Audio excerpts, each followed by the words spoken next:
সবকিছু দেখা যাচ্ছে, দেখো তো। আসসালামু আলাইকুম। কেমন আছো তোমরা সবাই? একটু বলো তো যে শুনতে পাচ্ছ কিনা বা দেখতে পাচ্ছ কিনা ঠিক করে।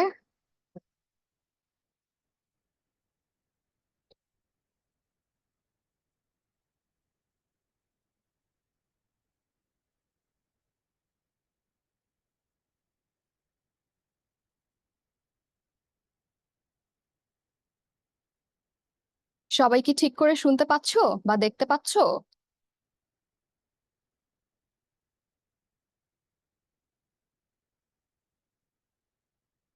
আচ্ছা, মেবি শুনতে পাচ্ছো বা দেখতে পাচ্ছো ঠিক করে। আম, আজকে তো অনেকদিন পরে দেখা হলো। গত শুক্রবারের ক্লাসটা নেওয়া হয়নি কজ আমার পরীক্ষা চলছিল। তোমাদের দেখি যে মাঝে মধ্যে যে ক্লাসে অত একটা ভিউ হয় না বা তোমরা কেউ ক্লাস অ্যাটেন্ড করো না, হয়তো বা ক্লাস রেকর্ডিংটা দেখো। কিন্তু এই টাইমে যদি না দেখতে পারো, অনেকের হয়তো বা এই 8:30টার টাইমটা একটু আহ, দেখতে প্রবলেম হয়, তোমরা ক্লাস রেকর্ডিংটা দেখে নিবে। আর পরীক্ষাগুলো দিও তোমরা নিয়মিত। আজকে আমরা তৃতীয় অধ্যায় শুরু করব। এই অধ্যায়টা জানা আমাদের সবার জন্য আসলে খুবই গুরুত্বপূর্ণ। শুধুমাত্র যে তোমরা এটা এটা পড়ছো তাই তোমরা মানে জাস্ট র্যান্ডমলি দেখে গেলা চ্যাপ্টারটা, এরূপ ভাবে তোমরা দেখো না জিনিসটা। তো এই জিনিসটা জানা, আজকে যে চ্যাপ্টারটা আমরা পড়াবো এটা জানা আমাদের সবার জন্য, অ্যাজ আ বাঙালি আমাদের সবার জন্য জানাটা খুবই গুরুত্বপূর্ণ। আজকে আমি পড়াবো তোমাদেরকে বাংলাদেশ ও বঙ্গবন্ধু, মানবতাবাদী ধারা ও অসাম্প্রদায়িক চেতনা। এই চ্যাপ্টারে মূলত আজকে আমরা জানবো শেখ মুজিবুর রহমানের দেশপ্রেম ও আত্মত্যাগ। আমরা ছোটবেলা থেকেই জেনে আসছি যে শেখ মুজিবুর রহমানের ভূমিকা কি কি ছিল, মুক্তিযুদ্ধে তার ভূমিকা কোন কোন জায়গায় ছিল বা কত কত সালে তার কি কি পদক্ষেপ ছিল, সেই সব কিছু সম্পর্কে আমরা ছোটবেলায় কিছুটা হলেও জেনেছি। এখন আমরা আরো বেশি ডিটেইলে জানার চেষ্টা করব। এরপরে আছে বাংলা অঞ্চলের ভৌগোলিক পরিবেশ ও কয়েকটি প্রশ্ন। ভৌগোলিক পরিবেশ বলতে আমরা কি বুঝি? এটা তো বিগত ক্লাসগুলো করে তোমরা হয়তোবা জেনে গেছো যে ভৌগোলিক পরিবেশগুলো অ্যাকচুয়ালি কি রিভার কেন্দ্রিক নাকি হচ্ছে পাহাড় কেন্দ্রিক, বিভিন্ন যেই আরো যেসব এলিমেন্ট গুলো আছে সেগুলোর উপর ভিত্তি করে পরিবেশটা যে গড়ে ওঠে সেটা অ্যাকচুয়ালি ভৌগোলিক পরিবেশ। পড়ার সময় আমরা ডিটেলে জেনে নিব ইনশাল্লাহ। তারপরে আছে বঙ্গ, বাংলা, বাংলাদেশ, স্থান ও নামের বিবর্তন। এই যে যে বাংলাদেশটা এখন আমরা জানি বাংলাদেশ হিসেবে, এটা কি অ্যাকচুয়ালি আগে বাংলাদেশ ছিল? বিভিন্ন কালের পরিক্রমায়, সময়ের পরিক্রমায়, বিভিন্ন চেঞ্জের মধ্যে দিয়ে কিন্তু আমরা এই বাংলাদেশ নামটা পেয়েছি। এই পরিক্রমাটাই আসলে আমরা আজকে জানার চেষ্টা করব যে কিভাবে ধারাবাহিকভাবে বাংলা বাংলা এসেছে, তারপরে বঙ্গ, এই সব কিছু সম্পর্কে ডিটেইলে জানবো। এরপরে আছে পরিচয় গঠনের আদি পর্ব, বাংলা অঞ্চলের প্রাণ প্রকৃতির বোঝাপড়া। এখানে হচ্ছে তিনটা জিনিস আছে, আদি পর্ব, মধ্য পর্ব, আরেকটা হচ্ছে অন্ত পর্ব। আজকে আমরা আদি পর্ব সম্পর্কেই জানবো যে কিভাবে আসলো ম্যাপ থেকে। ম্যাপ তো ছিল আগে, ডিটেইলে ম্যাপ ছিল অনেকগুলো, আমাদের অঙ্গরাজ্য বা একসাথে ছিল জিনিসগুলা, জনপদ অনেকগুলো একসাথে ছিল, সেখান থেকে ভেঙে ভেঙে কিভাবে চেঞ্জেস গুলো আসে সেটা পর্ব হিসেবে তোমাদেরকে দেখানো হয়েছে। তো আজকে আমরা ফার্স্ট পর্ব সম্পর্কে জানবো ইন ডেপথ। তাহলে দেখা যাক আজকে। আচ্ছা, একটা বড় স্লাইড দেওয়া আছে, খুবই ডিটেইলে দেওয়া আছে। আমার স্লাইড গুলোই মনে হয় বেশি ডিটেইলে দেওয়া হয়। আসলে সমাজ বিষয়টাই এমন যে ডিটেইলে তোমাকে সবকিছু জানতে হবে। শুধু একটা সাল জেনে, একটা টপিক জেনে বা ওই টপিকের খুব কম জেনে কিন্তু তুমি জিনিসগুলোকে বেশি রিলেট করতে পারবে না বা জিনিসগুলোকে বেশি সুন্দরভাবে বুঝতে পারবে না। ইন ডেপথ জানতে হলে একটু ডিটেইল রাখতে হবে। যে এই স্লাইডে যে ইনফরমেশন দেওয়া আছে এগুলো অবশ্য এত সুন্দর করে বইয়ে দেওয়া নেই, গুগল থেকে বা অন্য কোনো জায়গা থেকে সোর্স থেকে কালেক্ট করে এখানে দেওয়া হয়েছে। আমরা ফার্স্ট অফ অল এখানে জানবো বঙ্গবন্ধুর ভূমিকা সম্পর্কে, যে তিনি আমাদের দেশটা এই যে বাংলাদেশ যে হয়েছে তার পিছনে তার কি কি ভূমিকা ছিল, সে কোন কোন জায়গায় কি কি পদক্ষেপ নিয়েছিলেন, সে কোন কোন আন্দোলন করেছিলেন, সবকিছু সম্পর্কে আমরা জানবো। মূলত এই চ্যাপ্টারে আছে যে বাংলাদেশটা কিভাবে হয়েছে। আচ্ছা, সেই টপিকে আমি পরে যাচ্ছি। আমরা তাহলে বঙ্গবন্ধু সম্পর্কে কিছু জিনিস জেনে নেই। আমরা তো সবাই জানি যে ১৯২০ সালে তিনি জন্ম নিয়েছিলেন। তারপরে ছোটবেলা থেকেই না আসলে কিছু মানুষের ভিতরে বোঝা যায় যে এই মানুষটা বড় হয়ে এই বড় কিছু করবে, বা এই মানুষটার ঝোঁক কোন দিকে, সে কি বিজ্ঞানের দিকে ঝুঁকতে চাচ্ছে, সে রাজনীতির দিকে ঝুঁকতে চাচ্ছে, বা দেশের জন্য কাজ করতে চাচ্ছে। কিছু বাচ্চা-কাচ্চাদেরকে দেখলেই তোমরা বুঝবা যে আসলে ছোটবেলা থেকেই ওর ইন্টারেস্টের দিকটা কিন্তু থাকে। ইন্টারেস্টের দিক থেকে কিন্তু আমরা বুঝতে পারি। তার ইন্টারেস্টের দিকটা ছিল যে দেশকে স্বাধীন করা বা দেশকে নিয়ে তার কাজ করা। আসো তাহলে দেখে নেই কি কি করেছিলেন তিনি। বঙ্গবন্ধুর কর্ম, ত্যাগ ও দেশপ্রেম বাংলাদেশের ইতিহাসের সব রাষ্ট্রীয় সংগ্রাম, অধিকার আদায়ের আন্দোলন থেকে শুরু করে বাংলাদেশের স্বাধীনতায় আমরা দেখতে পাই বঙ্গবন্ধুর কর্ম, ত্যাগ ও দেশপ্রেম। গত ক্লাসে যে আমরা পড়েছিলাম বাঙালির স্বাধিকার আন্দোলন বা সংস্কৃতি সাহিত্যের আন্দোলন, এই সব কিছুতেও কিন্তু তার ভূমিকা ছিল। আর কোন কোন জায়গায় তার ভূমিকা আছে সেই জিনিসগুলো আমরা একটু জানি। ৫২র বর্ণমালার সংগ্রাম, ৫৪র যুক্তফ্রন্ট নির্বাচন, ৫৮র সামরিক শাসন বিরোধী আন্দোলন, ৬২র শিক্ষা আন্দোলন, ৬৬র ৬ দফা আন্দোলন। আমি হয়তোবা এটা তোমাদেরকে নোটে লিখে দিব যে কত সালে কি কি আন্দোলন হয়েছিল, এন্ড তার যে ভূমিকাগুলো আছে সাল ওয়াইজ আমি হয়তোবা আলাদা করে তোমাদেরকে দিয়ে দিব, যেন তোমাদের বুঝতে আরো সুবিধা হয় যে কোন সালে তিনি কি কি করেছিলেন। ৬৯-এর গণ অভ্যুত্থান। আসলে বেশ কয়েকটা টপিকই আমরা বঙ্গবন্ধু সম্পর্কে জানবো, যে দেখবা যে বিভিন্ন চ্যাপ্টারের বিভিন্ন জায়গায় কোথাও না কোথাও থেকে বঙ্গবন্ধু চলে আসে, কারণ তার ওই ভূমিকাটাই ছিল। ৭০-এর নির্বাচন, এরপরে আসে ফাইনালি ৭১-এর মুক্তিযুদ্ধ। এই সব কিছুতে, এই সব সালেই বা এই সব আন্দোলনেই কিন্তু তার ছিল আদর্শ, নীতি ও নেতৃত্বের ছাপ। গণতান্ত্রিক অধিকারের পক্ষে কিশোর বয়স থেকেই তিনি ছিলেন সর্বদা বজ্রকণ্ঠ। এই জিনিসটা দেখে আমার খুবই ইন্টারেস্টিং লেগেছে, আমি যদিও অনেক আগে পড়েছিলাম, ভুলে গিয়েছিলাম। দেখো তোমাদেরও ভালো লাগবে জিনিসটা। গোপালগঞ্জ মিশন স্কুলের অষ্টম শ্রেণীর ছাত্র থাকাকালে তৎকালীন ব্রিটিশ বিরোধী আন্দোলনে যোগদানের কারণে প্রথমবারের মতো কারাবরণ করেন তিনি। এখন যদি বাসা থেকে আহ জানি না, আসলে তার প্যারেন্টস খুবই সাপোর্টিভ ছিল। তার বাবা, সে যদি কোনো ভুল করতো বা কোনো টাইপের দোষ করতো, সবকিছু কিন্তু তার বাবা তাকে মাফ করে দিতেন। তার বাবা তার এই যে এত বড় হওয়ার পিছনে তার ফ্যামিলির ভূমিকা খুবই ছিল। তার মধ্যে অন্যতম ছিল তার বাবা। তার বাবা ছেলের সব আবদারকে প্রশ্রয় দিতেন, সব কথাতে তাল মিলাতেন। খুবই সাপোর্টিভ ছিলেন তার বাবা। এই যে দেখো, এখন যদি অষ্টম শ্রেণীর কোনো একজন ছাত্র জেলে যায়, তার বাবা কি তাকে সাপোর্ট করবে? হ্যাঁ, ডিপেন্ড করে যে তার বাবার মেন্টালিটিটা আসলে কেমন। জেল, জুলুম, অত্যাচার কিছুই তাকে বাঙালির স্বপ্ন থেকে, বাঙালির মুক্তির স্বপ্নযাত্রা থেকে বিরত রাখতে পারেনি। সামরিক আইন, সান্ধ্য আইন, জেল, জুলুম, অত্যাচার, নির্যাতনের মুখে কোনোদিন তিনি আত্মগোপন করেনি। পাকিস্তানের ২৩ বছরের যৌবনের, এই যে দেখো ২৩ বছর কেন বলা হয়েছে এখানে, ১৯৪৭ সালে যে দেশটা ভাগ হয়েছে, দেশটা ভাগ হওয়ার পরে ৭১ সাল পর্যন্ত এই ২৩ বছরের যে পাকিস্তানের যে পিরিয়ডটা ছিল, তার ম্যাক্সিমাম টাইমে হচ্ছে তিনি জেলে ছিলেন। বলা হয়েছে যে এক যুগের বেশি ১২ এক যুগের বেশি সময় পর্যন্ত তিনি জেলে কাটিয়েছেন।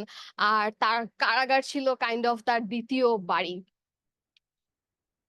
মুক্তিযুদ্ধ চলাকালীন দীর্ঘ ৯ মাস সময় তিনি পাকিস্তানের কারাগারে বন্দী ছিলেন। কিন্তু বন্দী থাকা অবস্থায়ও কিন্তু তিনি থেমে থাকেনি। রেডিওর মাধ্যমে বা জেলে কোনো সোর্সের মাধ্যমে, লিংকের মাধ্যমে কি কি করতে হবে, বাঙালিকে কি কি নির্দেশ দিতে হবে, তার সবকিছুই কিন্তু তিনি করে গেছেন। জেলে যাওয়ার পরে যে তিনি দমে যাবেন, সেটা তিনি কখনোই করেননি।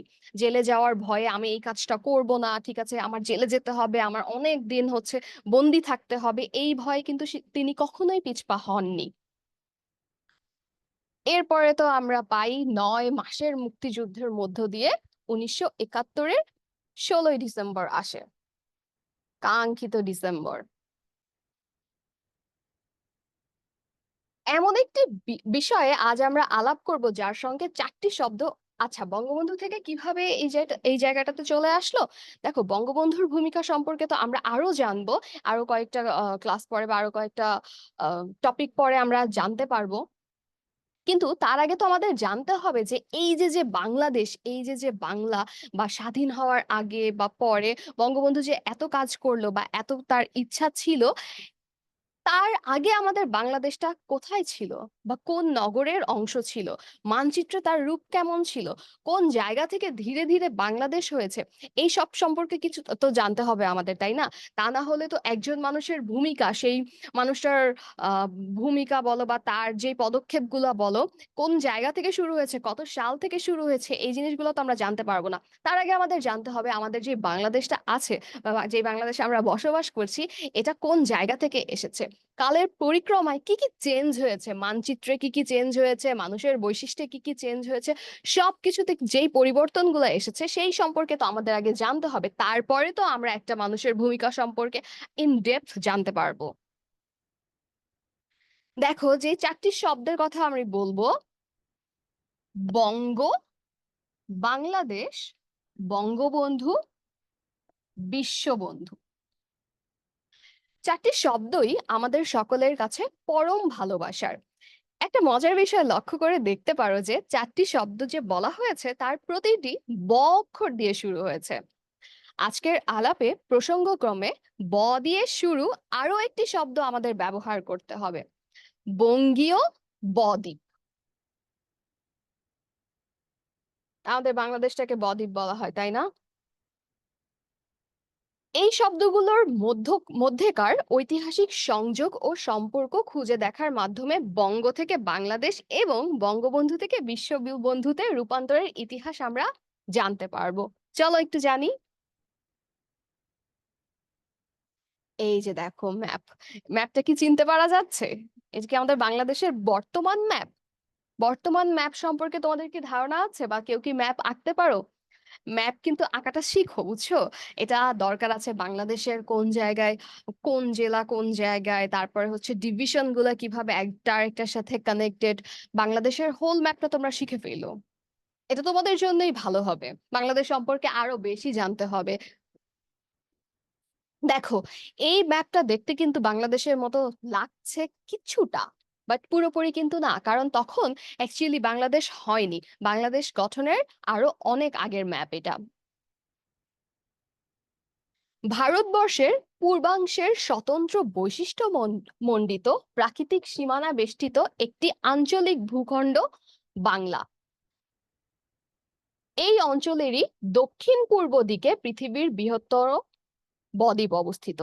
এই যে দেখো, দক্ষিণ পূর্ব সাইড কোনটা বুঝিয়েছে, নিচের সাইড প্লাস হচ্ছে এই সাইড, এইটুকু, এই পাশটা আর হচ্ছে নিচের সাইডটা, এই সাইডটা মিলিয়ে হচ্ছে কি গঠিত হবে, বদ্বীপ।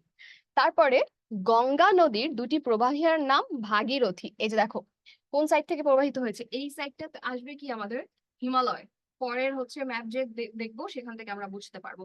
এই হিমালয় থেকে এসে দুইটা মিলিত হবে, যে আমরা যেটা গ্যাঞ্জেস বা হচ্ছে গঙ্গা নামে পরিচিত, সেটা এখানে এসে এই পাশ থেকে ভাগীরথী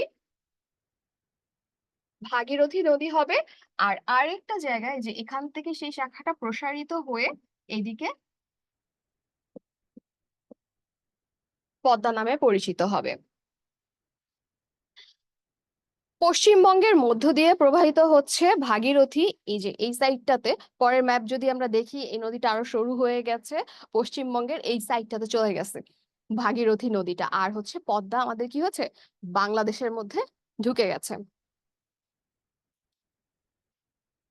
গঙ্গার এই দুটি প্রবাহ পথের অন্তর্বর্তী ভূভাগ, মানে যেটা মাটি আছে, ভূ ভূমির যে ভাগটা আছে, বঙ্গীয় বদ্বীপ নামে সারা পৃথিবীতে পরিচিত। এই বদ্বীপ সহ গোটা বাংলা অঞ্চলে রয়েছে অসংখ্য নদী নালা, খাল বিল, হাওর বাওর ও বিচিত্র সব জলাশয়। আমরা বলি না যে বাংলাদেশ নদীমাতৃক দেশ। অ্যাকচুয়ালি নদীমাতৃক দেশ কেন বলা হয়? এই যে নদীর যে ফ্লোটা, নদীর যে স্ট্রিমটা আমি তোমাদেরকে দেখালাম কোন জায়গা থেকে উৎপত্তি হয়ে কোন জায়গায় এসেছে বা বাংলাদেশে কিভাবে মিলিত হয়েছে, এই জিনিসটা কেন আসলে ইম্পর্টেন্ট? আমাদের একটা দেশকে জানতে হলে তার গতিপথ, তার নদীর গতিপথ বা সেই জায়গার হচ্ছে জঙ্গল বা এরকম কিছু ফিচার আছে যেই সম্পর্কে আমাদের জানাটা ইম্পর্টেন্ট। তো বাংলাদেশের একটা one of the most important feature হচ্ছে নদী। যে এই নদীর গতিপথটা দিয়ে হচ্ছে অনেক কিছু বিবেচনা করা হয়, কারণ নদীর গতিপথ তো কখনো স্ট্রেট লাইনে হবে না, সে কি হবে শাখা প্রশাখা ভাগ হয়ে বিভিন্ন জায়গায় বিভিন্ন চেঞ্জ হবে। এই যে দেখো পদ্মা নদীটা যে আসছে, এরপরে এখান থেকে আরো বিভিন্ন নদী আমরা যে পাবো, যমুনা নদী, ব্রহ্মপুত্র নদী, এই জিনিসগুলো আজ পরে দেখবো। মেইন যে স্ট্রিমে ভাগ হয়েছে সেটা আসলে পদ্মাকে নিয়েই আমরা কথা বলবো। এই যে এইখান থেকে আরো যে নানা শাখা প্রশাখা আছে, এত যে নদী বাংলাদেশে আছে, এর ফলে আমরা মাছ পাচ্ছি, এর জন্যই কিন্তু বলা হয় নদীমাতৃক বাংলাদেশ। একটা দেশের আগে কি অবস্থানে ছিল, তারপরে পরে কি অবস্থানে আছে, সেটা জানার জন্য নদীর গতিপথ বা নদী ওই জায়গায় কি কি ইম্প্যাক্ট ফেলেছে সেই জিনিসগুলো জানা কিন্তু আমাদের জন্য জরুরি। পরের স্লাইডে যাই। দেখো, এবার কিন্তু আমরা আমাদের বাংলাদেশের ম্যাপটাকে খুব ভালো মতো চিনতে পারছি, তাই না? দেখো, এই যে এই পাশ থেকে এসে সেকেন্ড ইয়ারে আমি যখন ভাইবা দেই, আহ, ওটা ছিল আমার লাইফের সবচেয়ে ওর্স্ট ভাইবা যেটাকে বলে, অ্যান্ড মেমোরেবল ভাইবা। আমি যখন ভাইবা দেই, স্যার ফার্স্টেই বলেছে কি বাংলাদেশের ম্যাপ আঁকো। ছোটবেলা থেকে আমার ম্যাপ আঁকার প্রতি, ছোটবেলা কিন্তু দেখবা যে আরো যখন ছোট ছিলাম বক্স বক্স দিয়ে কিন্তু আমাদেরকে ম্যাপ আঁকা শেখাতো। বাংলাদেশের ম্যাপ, এখানে একটা উত্তরের এই সাইডে একটা বক্স দাও, দক্ষিণের সাইডে বক্স দিয়ে দিয়ে ম্যাপ আঁকো। তো তখনও আমি ফাঁকিবাজি করে আসছি। তারপরে যখন নাইনে ক্লাস স্যার আমাদেরকে শিখালো, এই যে যখন এই সব জিনিস বোঝাতে যে আমাদেরকে শিখালো, তখনও আমি ফাঁকি দিয়েছি ম্যাপ আঁকাতে। এরপরে আসলো অনার্স ফার্স্ট ইয়ারে। ফার্স্ট ইয়ারও ওইভাবে পড়াশোনা করলাম না, ভার্সিটিতে উঠেছি একটু এনজয় করি, চিল করি। তখন হচ্ছে আমাদের মেইনলি ম্যাপ শিখিয়েছে, আমাদের ওয়ার্ল্ড ম্যাপ শিখিয়েছে আর হচ্ছে বাংলাদেশের ম্যাপ শিখিয়েছে। তখনও ওইভাবে শেখা হয়নি। তারপরে সেকেন্ড ইয়ারে ভাইভাতে ম্যাক্সিমাম কি বলছিল যে ম্যাপ আঁকো। টিচার বলছিল যে বাংলাদেশের ম্যাপ আঁকো, তাহলে আর কোনো সুন্দর করে যদি ম্যাপটা আঁকতে পারো আর কোনো কোশ্চেন করব না। এরপরে আমার রোল তো একটু লাস্টের দিকে। তারপরে হচ্ছে আমি যখন শুনলাম ওদেরকে বলেছে বাংলাদেশের ম্যাপ আঁকতে, আমি ভাবলাম কি ধুরু, ওদেরকে বলছে, আমাকে বলবে না স্যার ম্যাপ আঁকতে, আমাকে অন্য কোশ্চেন করবে, অন্য যেগুলো কোশ্চেন করবে ওগুলো আমি পারবো। ওমা, ঢোকার সাথে সাথে স্যারকে সালাম দিলাম, স্যার বলে কি বাংলাদেশের ম্যাপ আঁকো। আমি তো বলি আল্লাহ, শেষ আমি আজকে, আমার ম্যাপ দেখলে স্যার ডেফিনেটলি আমাকে আমাকে জিরো দিবে ভাইভাতে। এরপরে আমি ম্যাপ আঁকলাম। ম্যাপে আমি কি করেছি জানো, এই যে উত্তরের এই সাইডটাতে, এই নর্থ সাইডটাকে আমি দেই নাই, এই সাইডটাকে পুরো একটা চিকন করে একটা কি কি যেন আঁকলাম, একে হচ্ছে এই সাইডটা পুরো বাদ দিয়ে দিয়েছি। বাদ দেওয়ার পরে এই সাইডটা আরো সরু করে নিয়ে এসে এই জায়গায় ঢাকাটাকে আমি চিহ্নিত করে দিয়েছি। এরপরে স্যারের সাথে যে ম্যাম ছিল আমাকে জিজ্ঞেস করছে যে তোমার বাড়ি কোথায়। আমি বললাম, বলে কি দক্ষিণবঙ্গে তোমার বাড়ি, তাহলে উত্তরবঙ্গের সাথে এত কিসের শত্রুতা তোমার? দক্ষিণবঙ্গের এই সাইডটা তো ঠিক করে রেখেছো, উত্তরবঙ্গ কই? উত্তরবঙ্গ তো তুমি মানচিত্র থেকে হাওয়াই করে ফেলছো। তার বলতেছে মুক্তিযোদ্ধারা কি এত কষ্ট করে এর জন্য দেশটা স্বাধীন করছে যে তুমি উত্তরবঙ্গ সরাই দিবা, তুমি মানচিত্রই পাল্টায় ফেলবা? এটা নিয়ে ভাইবা বোর্ডে হিউজ রকমের বকা দিল আমাকে, বিকজ অ্যাজ আ জিওগ্রাফার স্টুডেন্ট আমি বাংলাদেশের ম্যাপটাই আঁকতে পারছিলাম না। এটা আসলে এখন আমি বলছি কেন, এখন আমি খুব সুন্দর করে ম্যাপ আঁকতে পারি। যদি আমি তখন বলতাম, তখন কিন্তু ব্যাপারটা আমার জন্য খুবই এম্বারেসিং ছিল যে আমি এত বড় হয়ে বাংলাদেশের ম্যাপ আঁকতে পারছি না, আমি বাংলাদেশের কোথায় কি আছে বা কোন বঙ্গটা কোন সাইডে আমি এটা বলতে পারছি না। ইট ওয়াজ এম্বারেসিং ফর মি। বাট এখন আমি যখন বাংলাদেশ সম্পর্কে জানি, বাংলাদেশের ম্যাপ আঁকতে পারি, এখন কিন্তু আমার কাছে বেশ ভালো লাগে যে ওই যে সেকেন্ড ইয়ারে ওই শিক্ষাটা যদি আমার না হতো, তাহলে কিন্তু আজকেও আমি ম্যাপটা হয়তো বা শিখতে পারতাম না। এর জন্য তোমাদেরকে বলে বলে রাখছি যে তোমরা ম্যাপটা নিজ উদ্যোগেই শিখে ফেলো, তোমাদের জন্যই আসলে ভালো। নাহলে এই যে দেখবা কখনো এরকম এম্বারেসিং সিচুয়েশনে পড়ছো, উত্তরবঙ্গকে তুমি হাওয়া করে দিছো। আচ্ছা দেখো, এই যে ম্যাপ দেখতে পাচ্ছি আর কিছু এলাকা চিহ্নিত করে দেওয়া আছে। বিহার, ঝাড়খণ্ড, ওয়েস্ট বেঙ্গল, তারপরে হচ্ছে মেঘালয়া, আসাম, ত্রিপুরা, মিজোরাম। দেখো কয়েকটা এখানে হাইলাইট করে দেওয়া হয়েছে। হাইলাইট কেন করা হয়েছে জিনিসগুলো বলছি আমি ব্যাপারটা। এই যে আমি বললাম যে বাংলাদেশ, বাংলাদেশটা বলতে কি আমরা আগে বাংলাদেশ বুঝতাম? ১৯৪৭ সালের আগে বলো বা পরে বলো বা ১৯৭১ সালের আগে যে বলো, আমরা কি আসলে বাংলাদেশ বুঝতাম? না, বাংলাদেশ বুঝতাম না। বাংলাদেশ বলতে ১৯৭১ সালে প্রতিষ্ঠিত স্বাধীন সার্বভৌম রাষ্ট্র। এখন ১৯৭১ সালের পরে যে গঠিত হলো, যে ভূখণ্ডটা আমরা পেলাম, যেই আমাদের নতুন ম্যাপটা রেডি হলো বা মানচিত্রটা রেডি হলো, এইটাই কিন্তু আমাদের বাংলাদেশ। তার আগে কিন্তু বাংলাদেশ নামটাই ছিল না। তার আগে কি কি নাম ছিল দেখো, ছিল বঙ্গ। বঙ্গ বলতে প্রাচীন, আচ্ছা, একটু আমি একটু কমেন্ট চেক করি।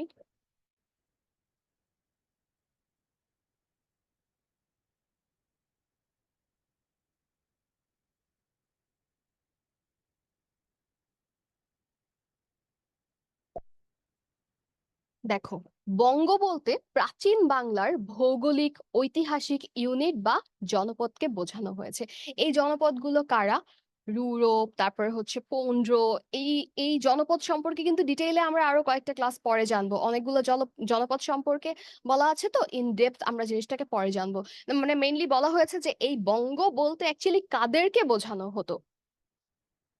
তাহলে আমরা কি জানলাম? ভৌগোলিক, বাংলার ভৌগোলিক ঐতিহাসিক ইউনিট বা জনপদ সম্পর্কে জনপদকে বোঝানো হতো। মানে ফার্স্ট নামটা আমরা কি হিসেবে জানতাম?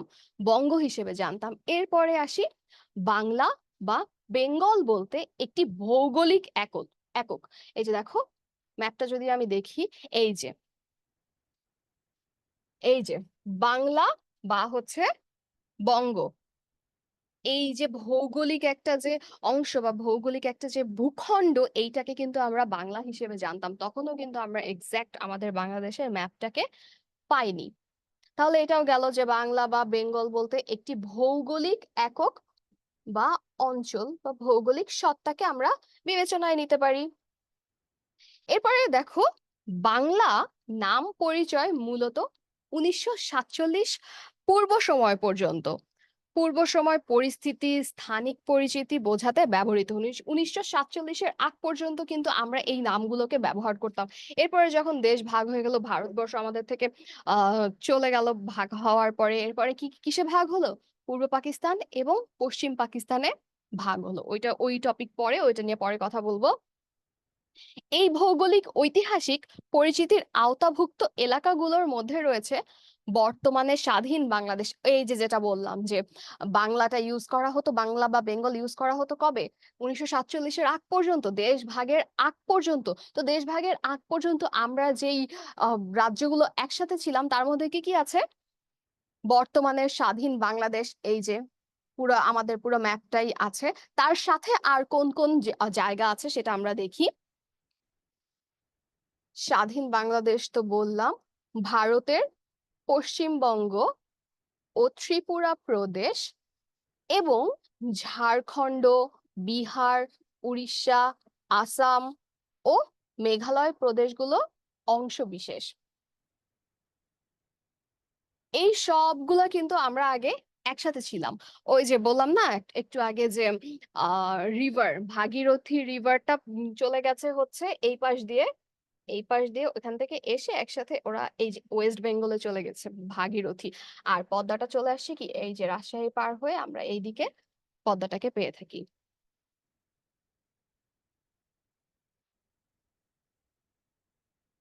নেক্সট স্লাইডে আমরা যাই। এই ব্যাপারটা কি তোমরা আসলে বুঝতে পেরেছো যে আমরা কখন কোন নামে বাংলাকে চিনতাম, বা বাংলাদেশটা কখন কাদের সাথে একসাথে ছিল, বা কোন কোন রাজ্যের সাথে আমাদের বাংলাদেশটা ছিল? এই ব্যাপারটা কি তোমাদের ক্লিয়ার? কোনো কোশ্চেন থাকলে তোমরা কোশ্চেন করতে পারো। যদিও এটা খুবই ইন্টারেস্টিং একটা জিনিস, ইতিহাস জানা বা বাংলাদেশকে আরো সুন্দর করে জানার। এটা নিয়ে আই থিংক তোমাদের একটু ইন্টারেস্ট থাকা দরকার, যে বাংলাকে নিয়ে, বাংলাদেশকে নিয়ে একটু ইন্টারেস্ট দেখাই, জানি যে কিভাবে বাংলাদেশটা আসলো আমাদের। কোনো কোশ্চেন থাকলে করতে পারো, অরিন আপু অ্যান্সার দিয়ে দিবেন। এই পর্যন্ত আশা করি কোনো সমস্যা নেই।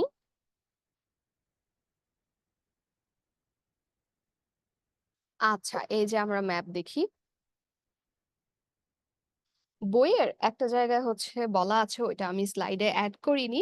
ওখানে বলা আছে যে মানে আমাদের যে বাংলাদেশটা, এটা মানে কতটা সুন্দর বা কোন কোন জায়গা থেকে কিভাবে আছে আমরা মানচিত্র দেখলেই খুব ইজিলি বুঝতে পারবো। এই যে দেখো পর্বত, হিমালয়, হিমালয় পর্বত আছে আমাদের এখান থেকে, হিমালয় থেকে স্ট্রিম তৈরি হয়ে ভাগীরথীর দিকে গেল, আর এইদিকে হচ্ছে পদ্মার দিকে গেল। এটা তো জানলাম। এরপরে এই জায়গাটার দিকে, এই জায়গাটার দিকে বা হচ্ছে এই জায়গাটার দিকে দুইটা হচ্ছে শৈল, কি যেন বলেছিল, কিছু একটা রেঞ্জ এখানে ছিল। এই জায়গাটাতে হবে বা এই জায়গাটাতে হবে, আমার আসলে ম্যাপটা আরেকটু ক্লিয়ার করে দেখতে হবে। আরেকটা আছে হচ্ছে এই রেঞ্জে।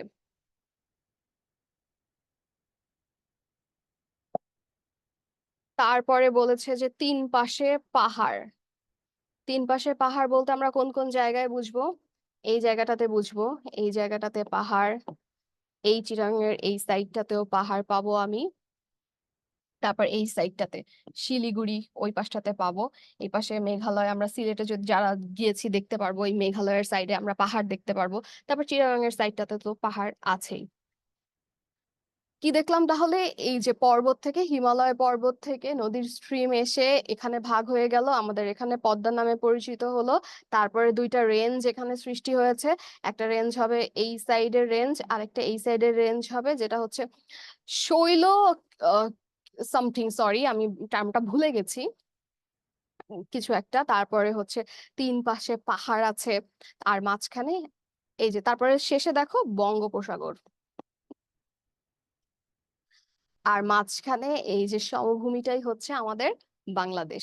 বাংলাদেশের অবস্থানটা দেখো, খুবই সুন্দর। যেই অবস্থানে এই সব কিছু, এই যে নদীর এত স্ট্রিম দেখছো, এই স্ট্রিম গুলা এসে সব একসাথে আমাদের বঙ্গোপসাগরে যুক্ত হবে।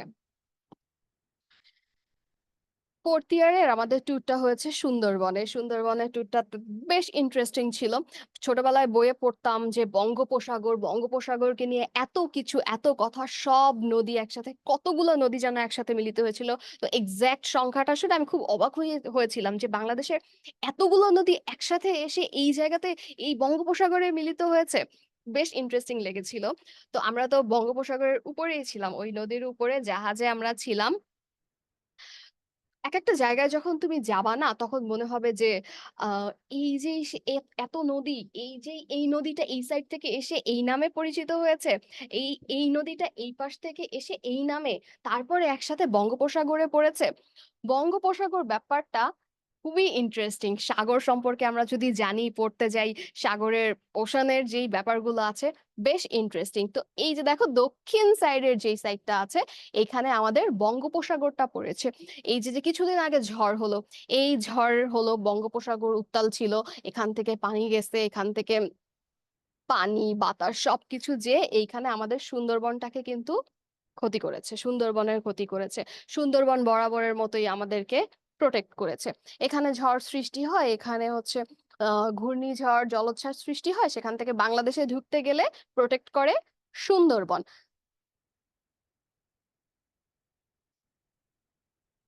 তাহলে নদীর স্ট্রিম সম্পর্কেও আমরা জানলাম, সবগুলা নদী। আচ্ছা, আমাদের কিন্তু এই পাশটা একটু ঢালু, এই যে দক্ষিণ সাইডটা কিন্তু একটু ঢালু, যার জন্য হচ্ছে এই যে নদীর যে ফ্লো গুলা বলো বা বন্যা টনা হলে যদি বলো, পানিগুলা অ্যাকচুয়ালি এই নদীর এই পাশ থেকে স্ট্রিমের মধ্যে দিয়ে কিন্তু, এর জন্যই এই ঢালু সাইড থেকে বঙ্গোপসাগরে পড়তে পারে। এটাই কিন্তু এই পাশের সুবিধা। আমাদের এই যে এই সাইডটা, এই নর্থের সাইডটা কিন্তু একটু উঁচু, আর এই পাশটা হচ্ছে ঢালু। এটা নিয়ে কারো কনফিউশন আছে কোনো, যে বাংলাদেশের চারপাশে কি আছে বা নদীর উৎপত্তি গুলো কিভাবে হলো?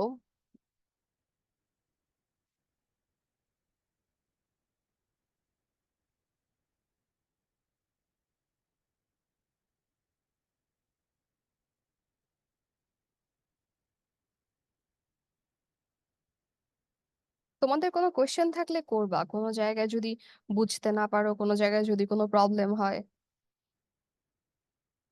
আর এই ব্যাপারগুলো অনেকের তো আসলে পছন্দ না, যে ইতিহাস কি, বা এই যে বাংলার সৃষ্টি যেই ব্যাপারগুলো আছে, আরো তো নানা রকম সাল তুমি পাবা। যে কোন সালের দিকে কি কি পরিবর্তনগুলা হয়েছে। এই সবকিছু সম্পর্কে তো অনেকের পড়তে ভালো লাগে না।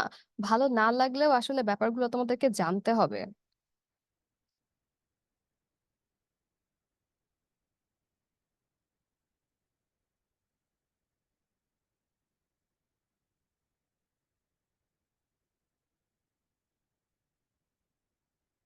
আচ্ছা, ম্যাপ সম্পর্কে তো ক্লিয়ার হলো তাহলে।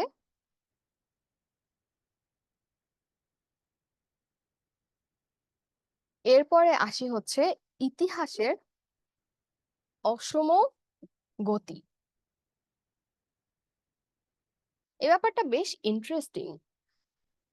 জানো, নদী, একটা নদী যদি থাকে, কোনো যদি বড় নদী, আগের কালের কথা বলছি, ইতিহাস প্রিভিয়াস অনেক বছরের আগের কথা বলা হয়েছে এই জায়গাটাতে, যেই এক্সাম্পল গুলো এখানে দেওয়া হয়েছে বা ইন্ডিকেট করা হয়েছে, এটা কিন্তু বেশ আগের কথা।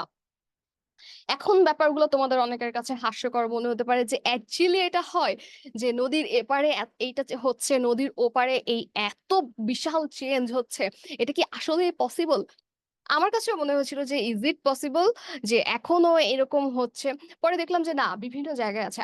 আফ্রিকার যদি তুমি দেখো, আফ্রিকার নানা রকম জঙ্গলের জন্য কিন্তু ওদের ব্যারিয়ার, জঙ্গল কিন্তু ব্যারিয়ার হিসেবে কাজ করে, নদীও কিন্তু ব্যারিয়ার হিসেবে কাজ করে, যে জঙ্গলের এপাশে কি হচ্ছে আর জঙ্গলের ওপাশে কি হচ্ছে, টোটালি দুইটা কিন্তু ডিফারেন্ট জিনিস হতে পারে। যে এই পাশের, জঙ্গলের এই পাশের মানুষজন একরকম বৈশিষ্ট্যের অধিকারী, জঙ্গলের ওই পাশের মানুষজন কিন্তু আরেক পাশের বৈশিষ্ট্যের অধিকারী। তো নদীর বেলায় কিন্তু সেম হতে পারে, যে নদী, নদী বলতে কি, যে এপারে দাঁড়িয়ে আছে আমি ওপার দেখা যাচ্ছে, এইটা, যে এইটাতে ডিফারেন্স হবে বৈশিষ্ট্যের না। বিশাল যে নদীগুলো আছে তার এপাশে, এই পাশে যে এই পাশের বৈশিষ্ট্যগুলো, ক্যারেক্টারিস্টিক্স গুলো, আর নদীর ওই পাশের মানুষের ক্যারেক্টারিস্টিক্স গুলো কিন্তু আলাদা হতে পারে। আসলে তাহলে ইতিহাসের অসম গতি সম্পর্কে জানি যে এটা অ্যাকচুয়ালি কি জিনিস। নদী বা জঙ্গলের কারণে বিচ্ছিন্ন এলাকায় বা উপ অঞ্চলে মানুষের দৈনন্দিন জীবনের ভিন্নতা। এই যে তোমাদেরকে যে কথাটা আমি বললাম, যে নদী বা জঙ্গলের কারণে একটা অঞ্চল কিন্তু ভাগ হয়ে যায়, একটা অঞ্চল বিভিন্ন উপ অঞ্চলে ভাগ হয়ে যায়, তো তাদের ক্যারেক্টারিস্টিক্স কিন্তু ভিন্ন হয়। বিভিন্ন জ্ঞানী মানুষদের মতে বাংলা অঞ্চল হচ্ছে বড় বড় নদীর কারণে অন্তত 4টি উপ অঞ্চলে বিভক্ত হয়। আমরা একটু ম্যাপে যাই, যদি আমি, এটা অ্যাপ্রোপ্রিয়েট হচ্ছে এক্সাম্পল হতে পারে না। অ্যাপ্রোপ্রিয়েট এক্সাম্পলটা হচ্ছে বইয়েও দেওয়া নেই, যে উপ অঞ্চল চারটিতে চারটিতে কেন ভাগ হয়েছে, তাও আমি তোমাদেরকে দেখাই। চারটিতে দেখাতে পারবো না তো, মানে ম্যাক্সিমাম বলা হয়েছে যে হ্যাঁ, হতে পারে যে 4টি অঞ্চলে ভাগ। এই যে দেখো, নদীটা যে এসেছে, এখানে কিন্তু ভাগ হয়েছে। খুলনা বরিশালের পার্টটাতে এই পাশটাতে আছে, রাজশাহী বগুড়া এই সাইডটাতে গেছে, তারপরে হচ্ছে ময়মনসিংহ ঢাকার এই পাশটাতে আরেকটা পার্ট। আমরা কিন্তু ভৌগোলিক বৈশিষ্ট্য যদি দেখি, ভৌগোলিক বৈশিষ্ট্য যেটাকে বলে, আমি গতদিনে তোমাদেরকে পড়িয়েছি, খুলনার সাথে তুমি ঢাকাকে কিন্তু কম্পেয়ার করতে পারো কিছু দিক থেকে, আবার কিছু দিক থেকে কিন্তু তুমি কম্পেয়ার করতে পারো না।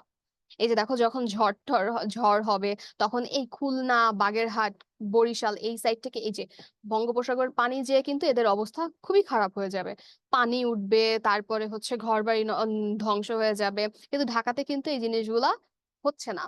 তারপরে ঢাকার বিভিন্ন, যদি প্রযুক্তির কথা বলো, যে প্রযুক্তির অ্যাভেলেবিলিটি যেটা, সেটা ঢাকাতে যতটুকু এই সাইডটাতে, মানে আমি বাংলাদেশকে অ্যাজ আ এক্সাম্পল তোমাদের কাছে প্রেজেন্ট করছি, বাংলাদেশ এখন অনেক উন্নত। বাংলাদেশের জন্য এই এক্সাম্পলটা কতটা অ্যাপ্রোপ্রিয়েট আমি আসলে জানি না, বাট তোমাদের বোঝার সুবিধার্থে, যে নদী আসলে ব্যারিয়ার হিসেবে কি কি ভাবে কাজ করে, বা একটা পাহাড়, একটা জঙ্গল ব্যারিয়ার হিসেবে কি কি কাজ করে। এই যে যে হিমালয় পাহাড়টা, এটা কিন্তু ব্যারিয়ার। এটা হিমালয়ের এক পাশে দেখবা প্রচন্ড বৃষ্টি হতে থাকে, সবসময় বৃষ্টি হতে থাকে, আর এক পাশটা কি বরফে ঢাকা থাকে, বা হচ্ছে প্রচন্ড গরমের দিক। এইভাবে একটা হচ্ছে ব্যারিয়ার হিসেবে কাজ করতে পারে কে কে, পর্বত, তারপরে রিভার, জঙ্গল। আচ্ছা, যেটা বলছিলাম, যে এই যে ভাগ যে হয়ে গেল, এখানে কিন্তু অলরেডি বৈশিষ্ট্য আলাদা হয়ে গেছে। সেটা নদী তো এত এখানে ওয়াইড না, যার জন্য হচ্ছে ব্যারিয়ার ওইভাবে, ব্যারিয়ার হিসেবে ওইভাবে কাজ করবে। তারপরেও কিছু ক্যারেক্টারিস্টিক্সে কিন্তু আমরা ভিন্নতা দেখতে পারি।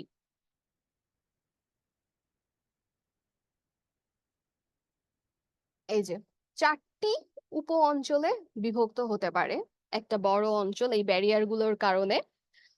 এই উপ-অঞ্চলগুলোতে মানুষের সমাজ ও সংস্কৃতি গঠনের অভিজ্ঞতা আলাদা। আসলেই যদি আমরা আফ্রিকাকে যদি আমি এক্সাম্পল হিসেবে ধরি, ওদের কিন্তু ফরেস্টের কারণে মানুষের জীবন জীবিকা, তারপরে হচ্ছে বাঁচার জন্য যেই আ কি বলবো? বাঁচার জন্য যেই তাদের প্রফেশন গুলো, তারপরে তাদের খাবার-দাবারের প্যাটার্ন, ড্রেস আপ এর প্যাটার্ন সবকিছু কিন্তু আলাদা হতে পারে। আর এই এক্সাম্পল গুলা হচ্ছে এই যে ইতিহাসের অসম গতি যেটাকে বোঝানো হয়েছে এটা কিন্তু বেশ আগের। আগের জন্য হচ্ছে এই জিনিসটা অ্যাপ্রোপ্রিয়েট ছিল। এখনো কিছু জায়গা কিছু অঞ্চলের জন্য অ্যাপ্রোপ্রিয়েট। কিন্তু অত একটা আমরা হচ্ছে আ না মানলেও জিনিসগুলা এক্সিস্ট করে কিন্তু। আমরা হয়তোবা চাক্ষুষ দেখতে পারি না। বাট যদি আমরা আরো বেশি ঘাটাঘাটি করি বিভিন্ন জায়গার সংস্কৃতি সভ্যতা কিভাবে গড়ে উঠেছে তাহলে কিন্তু আমি দেখব। মেইনলি ফোকাস করা হয় কিসে, কিসে? নদী, জঙ্গল এবং পাহাড়কে ব্যারিয়ার হিসেবে ধরে যে এই পাশে এক রকমের বৈশিষ্ট্য হচ্ছে, এই পাশে আরেক রকমের বৈশিষ্ট্য হচ্ছে। ওই জিনিসগুলো এখানে ডিটেইলে দেওয়া আছে যে দেখি যে কি, কি ডিটেইলে আছে, কি, কি চেঞ্জ আমরা দেখতে পারি। কোনো একটি অংশে মানুষ নিড়ানি দিয়ে কৃষিকাজ করছে। অপর কোনো অংশের মানুষ হয়তো তখনো কৃষিকাজকে শেখেইনি। এই যে দেখো আমরা যদি পদ্মার এপারের মানুষকে বিবেচনা করি আর পদ্মার যদি ওপারের মানুষকে বিবেচনা করি যে এক পাশ হয়ে হচ্ছে কৃষিকাজ করছে, আরেক পাশ হচ্ছে কৃষিকাজ হয়তোবা শেখেইনি। কিন্তু এটা খুবই হাস্যকর মনে হবে না আমাদের? আমাদের কাছে তো মনে হচ্ছে আরে পদ্মা তো আমি একটুতেই পাড়ি দিতে পারি। পাড়ি দিয়ে তো আমাদের ২ জনের সেমই বৈশিষ্ট্য। আর কিন্তু আমরা কাইন্ড অফ সেম বৈশিষ্ট্য কিন্তু দেখতেই পাই। যে নদীর পাশে তারা কৃষিকাজ করছে, মাছ ধরছে। এপারেও যা, ওই পারেও তাই। কাইন্ড অফ সেম বৈশিষ্ট্য আমি দেখতে পাচ্ছি। কিন্তু বেশ কিছু জায়গা আছে আমি যদি ইতিহাসকে ঘাঁটি, প্রিভিয়াস এর জিনিসকে ঘাঁটি বা এখনো কিছু জায়গাকে কিছু কান্ট্রি কে যদি আমি ঘেঁটে, ঘেঁটে বের করি তাহলে আমি দেখতে পারবো অ্যাকচুয়ালি এই জিনিসগুলা এক্সিস্ট করে। আচ্ছা দেখো কি বলল? হ্যাঁ, এক সাইডে মানুষ টিরানি দিয়ে কৃষিকাজ করছে, আরেক পাশের মানুষ জানেই না যে অ্যাকচুয়ালি কৃষিকাজ ব্যাপারটা কি। এরপরে কোনো একটি অংশে নগর রাষ্ট্র গড়ে উঠেছে, কিন্তু অন্য কোনো অংশে তখনও হয়তোবা চলছে কৌমভিত্তিক অর্থাৎ গোত্রভিত্তিক জীবন। এইটাকে কিন্তু আমি মানি। এইটা আমাদের এবার আরবানাইজেশন কোর্স যেটা ছিল সেটাতে বলা হয়েছিল যে একপাশে এই যে পাহাড়ের ব্যারিয়ারের কারণে একপাশে হচ্ছে প্রচুর আরবান এরিয়া। মানে মানুষ ওখানে এতটাই ওদের বাড়িঘর, ওদের সিকিউরিটি আগের কালের এই আরবান গুলো বা নগর রাষ্ট্রগুলো কিন্তু গড়ে উঠতো সিকিউরিটির বেসিসে।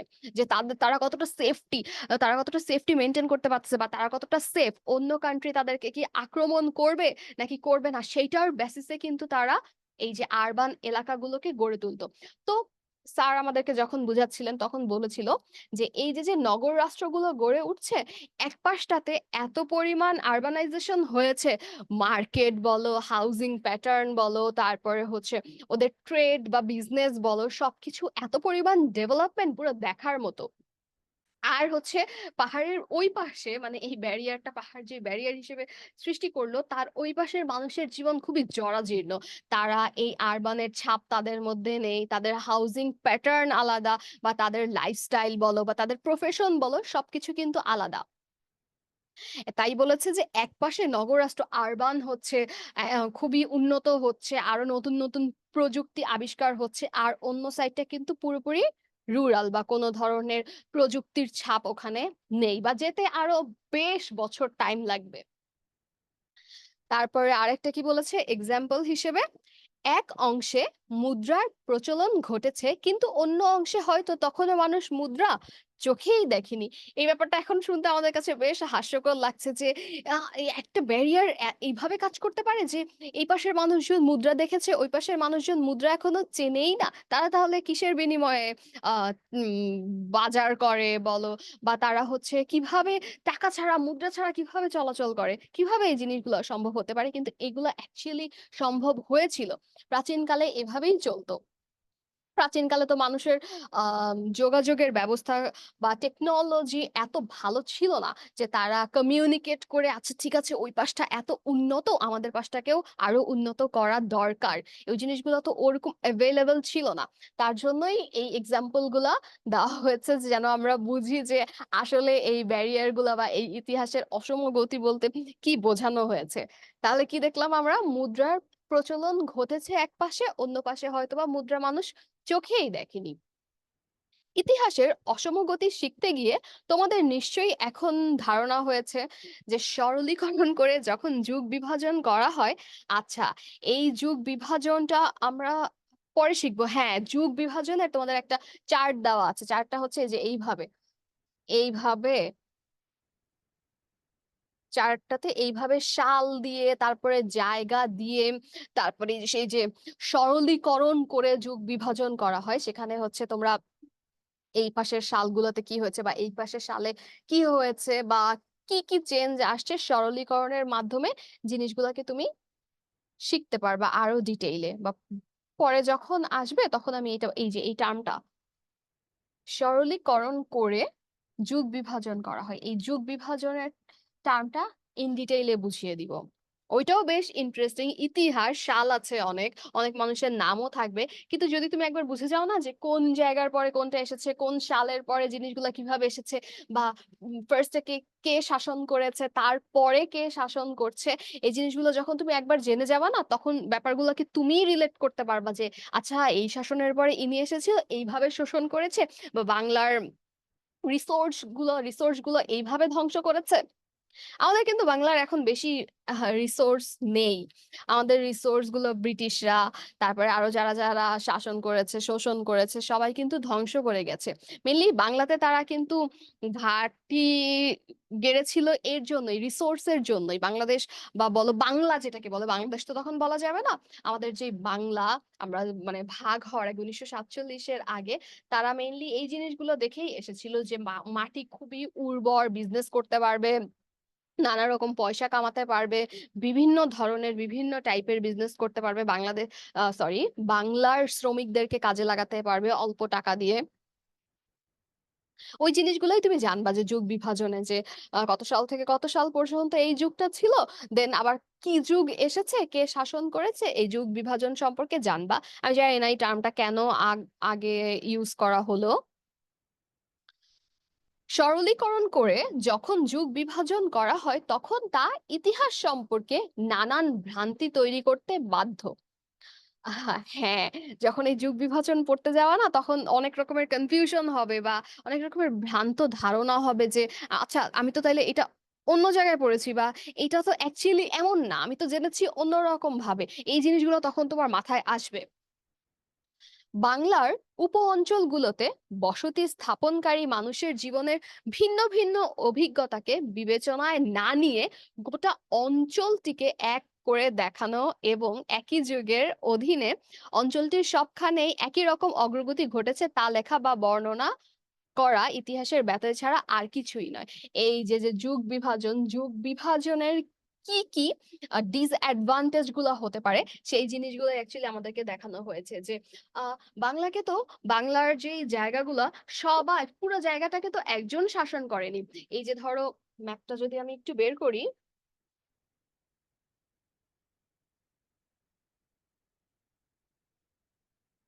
আচ্ছা, এই ম্যাপটাকে যদি আমি দেখি, এই পুরো অঞ্চলটাকে কিন্তু একজন শাসন করেনি, বা এটার কিন্তু শাসক কিন্তু একজন ছিল না, বা পুরোটার নামও কিন্তু ধরো, আমি যদি বলি এই যে এই জায়গাটাকে মনে করো, ধরছি আমরা, এই জায়গাটার নাম ছিল অন্যরকম, এন্ড এই কিছু জায়গাটাকে আমরা অন্য একটা নামে ডাকলাম। পুরোটাকে যদি আমরা বাংলা বা বঙ্গ বলি, কিন্তু তাও তো এই জায়গার একটা নাম থাকবে, বা এই নামটা হচ্ছে আবার যদি যে এই জায়গায় বলো, এই জায়গায় কিন্তু এই নামটা কিন্তু আবার চেঞ্জ হবে, বা এই জায়গার মানুষ কিন্তু ওই জায়গার নামটা কিন্তু আলাদা নাম হিসেবে জানবে,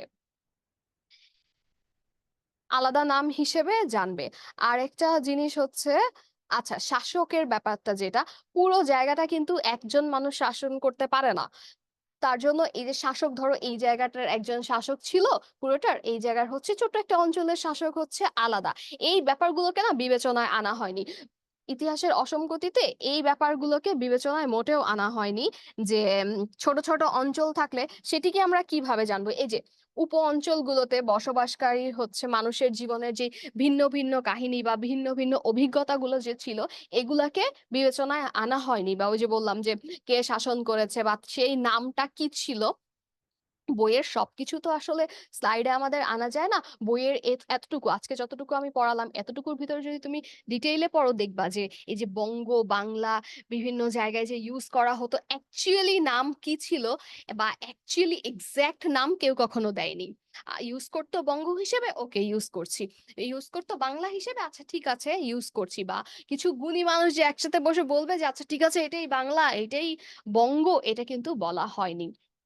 যেমন ইন্ডিয়ার কোন জায়গায় যেন চোল নামের একটা রাজাদের বংশ ছিল ওরা ওদের যে সরি ওদের যে দলিল ছিল ওখানে একটা বঙ্গ নামে কিন্তু তারা পায় যে বঙ্গ নামে বঙ্গ বা বাংলা নামে তারা কিন্তু ওই দলিলে স্বাক্ষরিত কিছু পায়। তো এই যে বিভিন্ন যে দলিল থেকে বলো বা বিভিন্ন লিখিত যে জায়গা থেকে অঞ্চলের নামগুলোকে দেওয়া হয়েছে ওই নামগুলোকেই কিন্তু আমরা ইউজ করছি বঙ্গ বা বাংলা হিসেবে। তো এই যে যে যুগ বিভাজনটাকে বা ইতিহাসের অসঙ্গতিটাকে যে বিবেচনা করা হচ্ছে এটার মধ্যে এই যে যুগ বিভাজনের টার্মটা আছে তার ডিসঅ্যাডভান্টেজ গুলোর ভিতরে আছে যে ওই যে ক্ষুদ্র ক্ষুদ্র জায়গাগুলোর নামকে প্রায়োরিটি না দেওয়া, তারপরে হচ্ছে ওই যে যে এলাকা ভেদে যে মানুষের বৈশিষ্ট্য জীবনযাপনের যেই কায়দা নিয়ম কানুন ছিল বা তাদের অভিজ্ঞতাকে এগুলোকে কিন্তু বিবেচনায় নেওয়া হয়নি, পুরো অঞ্চলটিকে এক করে দেওয়া হয়েছিল। পুরো অঞ্চলটিকে এক করে দিলে তো আমাদের বৈশিষ্ট্যগুলোও ছোট হয়ে যাচ্ছে, আমাদের ক্যারেক্টারিস্টিক্স গুলোও চেঞ্জ হয়ে যাচ্ছে। যেমন একপাশের মানুষের সংস্কৃতিও মানে সংস্কৃতি তো আলাদা আলাদা থাকবেই জায়গা ভেদে, এটা তো স্বাভাবিক। তো ওই সংস্কৃতিগুলোও কি হয়ে যাচ্ছে এট এ টাইম একসাথে সব ঘনীভূত হয়ে একটা ডিজাস্টার অবস্থা হয়ে যাচ্ছে। তো এই ব্যাপারগুলোকে কি করা হয়েছে বিবেচনায় আনা হয়নি। তো এটা কাইন্ড অফ ইতিহাসের একটু মানে খারাপ দিকই বলতে পারো যে এক্সাক্ট জিনিস তো আসলে কেউ জানে না, লিখিততেই যা পেয়েছে বা বিভিন্ন যেই চুক্তিতে যেই নামগুলো ইউজ করা হয়েছে টার্মগুলো ইউজ করা হয়েছে ওই টার্মগুলোতেই ও টার্মগুলোর উপর ভিত্তি করেই কিন্তু আমরা অ্যাকচুয়ালি নামকরণগুলো করছি। নেক্সট স্লাইডে যাই।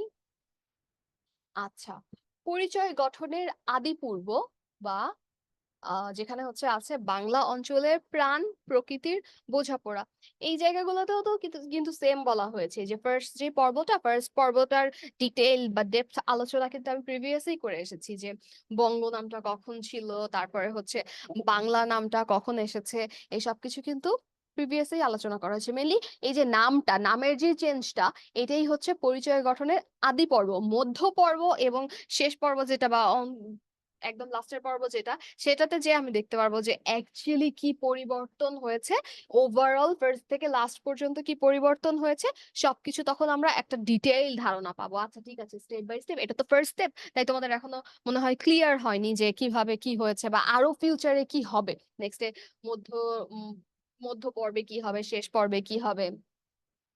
আচ্ছা, এই মানচিত্রের চারপাশ সম্পর্কে তো আমি আলোচনা করে ফেলেছি। দেখো আমাদের বাংলাদেশের তিন পাশেই আছে কি ইন্ডিয়ার বিভিন্ন অঙ্গরাজ্য আছে, তার আর এক পাশে কি বঙ্গোপসাগর। ছোটবেলা আমরা পড়তাম না যে বাংলাদেশ কয়টা দেশের সাথে কানেক্টেড, তারপরে হচ্ছে বাংলাদেশের কোন পাশে কি আছে, বা এরকম একটা ইন্টারেস্টিং একটা কোশ্চেন ছিল, তখন আমরা লিখতাম যে আহ বাংলাদেশের উত্তর দিকে আছে ভারতের আসাম মেঘালয়, বা বাংলাদেশের পূর্ব দিকে আছে মিজোরাম ত্রিপুরা, তারপরে হচ্ছে পশ্চিম দিকে আছে এইটা, তারপরে একদম দক্ষিণে আছে বঙ্গোপসাগর। ডিটেইলে আমরা পড়তাম না, এই ব্যাপারটাই হচ্ছে এখন ম্যাপে দেখানো হয়েছে। দেখো আগে তো পড়ে পড়ে জানতা, এখন ম্যাপ দেখে জানো। ম্যাপের যে ফ্যাসিলিটিটা হয় না, তুমি এট এ গ্ল্যান্স বুঝতে পারো যে জিনিসগুলো আসলে কি। এই যে দেখো একটা ম্যাপ যদি তুমি শেখো, এবার পরীক্ষায় আমি যেই ম্যাপটা শিখেছি বা যেটাকে আমি বেশি প্রায়োরিটি দিয়েছি, ডিভিশন ম্যাপ, যে ডিভিশন গুলা কোন কোন জায়গায় আছে বা কিভাবে ভাগ করেছে বা একটা ডিভিশন আরেকটা ডিভিশনের সাথে কিভাবে কানেক্টেড, বা একটা ডিভিশন এই যে আমি যদি ধরি যে এই ঢাকা ডিভিশনটা, এই ঢাকা ডিভিশনটা কয়টা ডিভিশনের সাথে কানেক্টেড, টোটাল হচ্ছে 6টা ডিভিশনের সাথে কানেক্টেড। ম্যাপ দেখে হচ্ছে আমরা সরি এই যে ঢাকাটা তো এইদিকে ময়মনসিংহ এর সাথে কানেক্টেড, এইদিকে সিলেটের সাথে, এইদিকে হচ্ছে চিটাগং এর সাথে, এইদিকে রংপুরের সাথে, এই পাশে এদিকে হচ্ছে বরিশালের সাথে, এদিকে খুলনার সাথে, এই যে এইভাবে কানেক্টেড। তো যখন তুমি বিভিন্ন ম্যাপ দেখবা, ডিভিশন ম্যাপ দেখো, রিভার ম্যাপ দেখো, দেখে কিন্তু বাংলাদেশ সম্পর্কে আরো ভালো তুমি আইডিয়া পেতে পারো। এই যে দেখো, আমাদের দক্ষিণ এশিয়া ও বাংলা অঞ্চলটা আগে কিভাবে ছিল, এইভাবে আমরা 47-এর আগে আমরা এইভাবে ছিলাম, এই ভারতবর্ষের সাথে একসাথে ছিলাম। এরপরে আমরা আলাদা হয়ে গেলাম 47-এর পরে, এতটুকু একসাথে ছিল। পুরাটা একসাথে থাকার পরে 47-এ আলাদা হয়ে আমরা কিন্তু বাংলাদেশটা আলাদা হয়ে গেলাম। তখন আমরা কি হইলো, পাকিস্তানের পার্টটা পাকিস্তান চলে আসলো, পাকিস্তানের এই সাইডটা থেকে আরো এই পাশে যে অঞ্চলটা ছিল ওরাও চলে আসলো আমাদের সাইডে, ভারত মাঝখান থেকে আলাদা হয়ে গেল। আলাদা হয়ে আমরা এই তিন পাশে তিন জায়গার মানুষ পূর্ব পাকিস্তান এন্ড পশ্চিম পাকিস্তান হিসেবে একসাথে রইলাম। এই সাইডটা ছিল পূর্ব পাকিস্তান, পশ্চিম পাকিস্তান। নেক্সট ক্লাসগুলোতে আমরা পড়বো মধ্য পর্ব, অন্ত পর্ব। আজকের মতো তোমাদের লেকচার এতটুকুই। তোমাদের কোনো সমস্যা থাকলে তোমরা জানাতে পারো কমেন্ট করে। তোমরা পরীক্ষাগুলো কিন্তু নিয়মিত দিও। পরীক্ষা দিলে তোমরা আরো ব্যাপারগুলোকে জানতে পারবে বা তোমাদের ল্যাকিংস গুলোকে বুঝতে পারবা, বা পড়ানোর মধ্যে আরো যদি কিছু চেঞ্জেস আনা লাগে তোমরা বলতে পারো। লেকচার নোট গুলো আমি দিয়ে দিব। অ্যাকচুয়ালি গত দুইটা ক্লাসের লেকচার নোট আমার দেওয়া হয়নি, পরীক্ষার জন্য খুবই বিজি ছিলাম। ইনশাল্লাহ ঈদের মধ্যে পেয়ে যাবে। ঈদের আগে এটাই মেবি লাস্ট ক্লাস। সবাই ভালো থেকো, দোয়া করো আমার জন্য। ঈদ মোবারক।